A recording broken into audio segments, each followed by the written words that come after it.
Hey guys, welcome back. Today we are doing the Yoshi of Dark Souls, Kingseeker Frampt.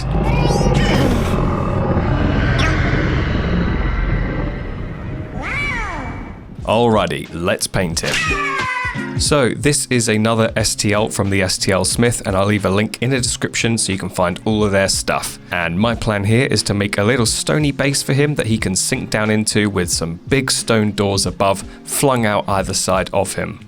But first, let's get this big bucktooth smiley snaky boy primed up with some black. So first up, I'm going to base him with a solid base coat of some cheap acrylic grey. I'm not going to be using my good Citadel paints just because there's a lot of him. He's very monochrome, so the cheap stuff will suffice as a base coat.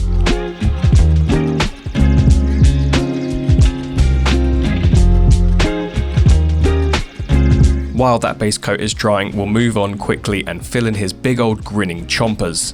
Heads up, by the way, I will be dotting about between different parts of this model as different things dry, but I always thought linear time structures were overrated anyway. The flow of time itself is convoluted. So with the teeth done, we'll paint in the big old fiery eyes that he has with some red acrylic.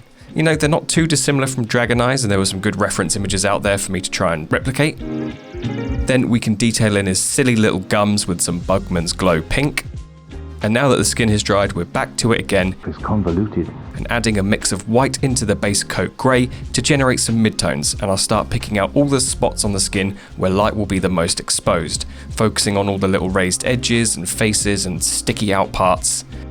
You know, this cheap paint definitely does not feel as good as the Citadel stuff and requires a bit more coating to stick, but you know, trust the process, hope for the best and see what happens.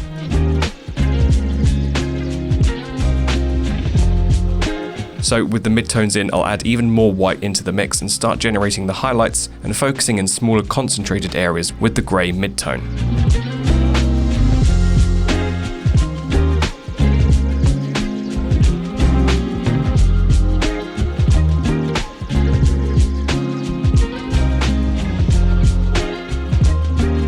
Then with some watered down black acrylic, I can start adding in my shadows to all the little hidden away areas and deeper crevices and slowly start blending it outwards.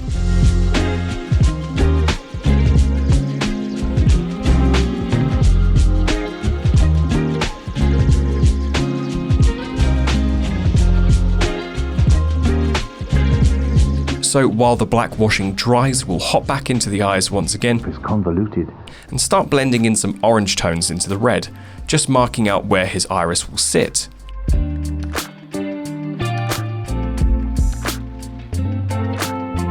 Once that's dried, we'll add in some nice yellow tones into the orange and start building up that nice fiery colour.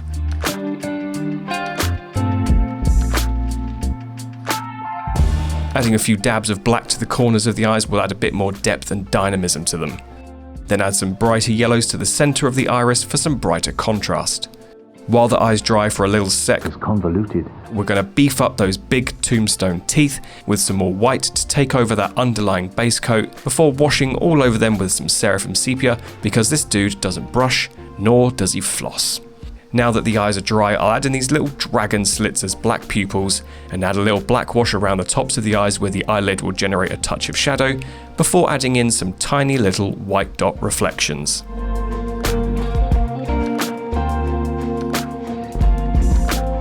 And a little slither of wraithbone over the tops of the teeth will add a bit of depth and gradient to the teeth so they start to brown off towards the bottom, and then I'll enhance those browns with a thin wiping of Mournfang Brown to really dirty them up.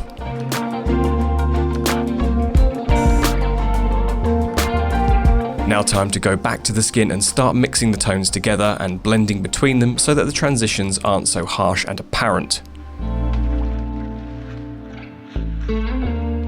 Then emphasizing some of the veins and little texture details on the skin with some brighter grey and really start getting them popping off.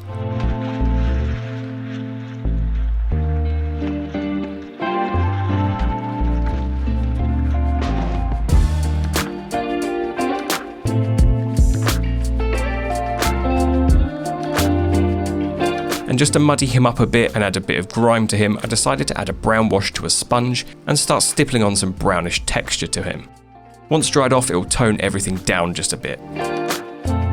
Then I'll add some gloss varnish to the eyes for a bit of sheen. And there's our dark, dingy Yoshi. Let's chuck him aside and we'll move on to the base crafting. With a block of foam I have lying around, I'll just magic it into 4 separate walls, a floor and 2 doors. Now the 2 doors will stick up either side of him like this. Now it's time to mark out all of our little brick details using a toothpick. And then we can take some crumpled up foil and start rolling on some brick texture to them. And hey presto, 1 wall. Now time to measure up the sizes, and Frampt can have his little head poking out of the middle like so. For the doors, I'll just roll some foil over them again for some texture, and then just start cutting away and scoring it with a hobby knife and just batter it up a tad so it's not so nice and smooth. I'll do the same for all the walls as well.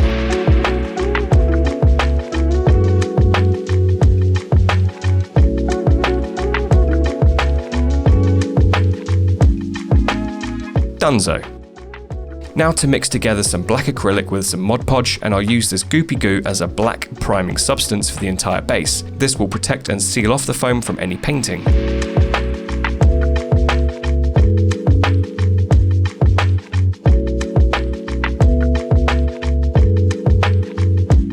Jobbed. Now time to hot glue them together like a true 5-minute crafter.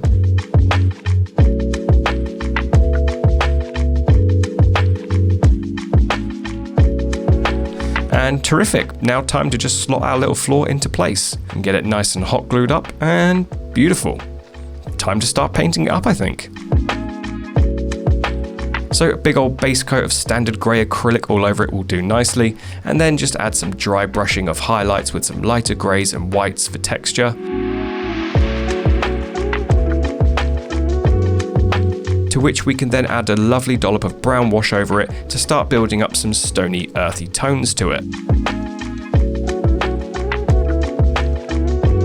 Once the brown wash has dried, we can add some ochre tone washes over it just to bring out some brighter earthy tones and make it look really silly and blotchy before we take it all down with a fat dollop of black wash to tie it all together and bring all the tones down a bit. With the black wash applied and dried off camera, I can now add those lighter grey dry brushing highlights back in, focusing on the top areas, the corners and the edges of the walls for some nice lightness. With the painting portion complete, it's time to get our big stone doors glued onto the walls at an angle. Now we can just add in some nice little greeny grubby nature bits. Mixing some flocking turf into a little cup with some thinned down PVA glue, I can take an old brush and start slobbing on this green, gooey, sludgy mixture across the walls, using it to cover up any obvious seams or lines, using it as natural grout and moss and just general green sludge.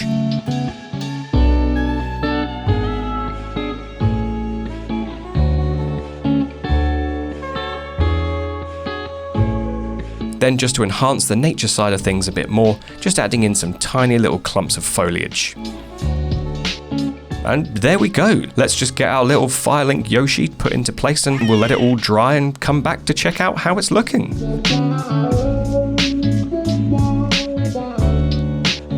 Well, there he is. He's looking pretty funky, isn't he? You know, this was quite a short, fun, easy one to knock out, and I think it looks pretty cool. And there's not much more to say other than thank you for joining me today. I hope you enjoyed today's episode. If you did, please be sure to smash the like button, drop me a comment, and if you haven't already, hit the subscribe button, join the gang. I'd love to have you on board. So let's roll the end product shots, and I'll see you all next time.